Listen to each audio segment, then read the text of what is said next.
begin to So set it the with. second iron's a little bit bigger. Goes down the center. Yeah. You're using your hand to set the depth. Okay. You want the depth about halfway. These planks are 7/8, so you want it about ½ an inch. You don't want to go too deep. Too deep, no.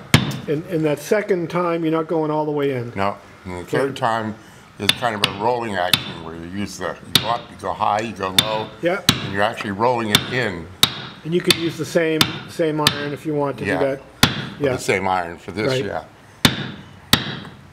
And that's your final depth right about there. Yeah, this is the final depth you're going to. Yeah. It's the same as when you first set it in. So you're not driving the cotton in further, you're just rolling it where you first set it. Right.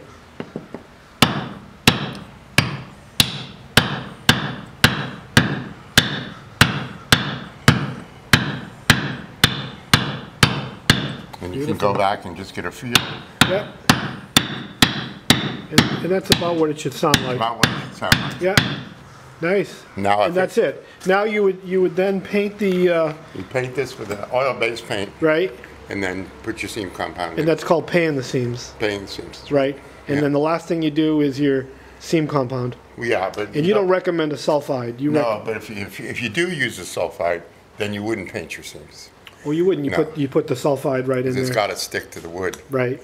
But I Yeah. don't recommend ever using it because what we're doing now is exactly what you do with an old boat. Right. And you take this stuff out of the seams. In order to take it out, you have to be able to get it out. Right. And sulfide, So what do end you up cutting recommend out. instead of sulfide? Just seam compound. common bottom seam compound. It's a Right. red and it's Yeah. a oil base, Right. and it'll last, and it'll make it easy to get out next time. Now, do you twine when you're starting? Let's say we're going to start from here and go on. Do you twine those Yeah, together at twine all? together, just twist You them do. together. Yeah.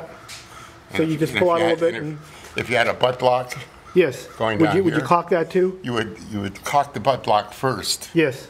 and leave tails sticking off both Oh, ends. and then tie into those. And then as you go across, Right. you tie into those. Right. Right. So it's just wow. it's like braiding.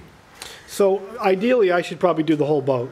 Well, yeah, I mean eventually, because otherwise you end up with hard spots and soft spots, and you don't want that in a Right. stress situation. But I've done it where you do 1 year you do every other, Right. and then that evens it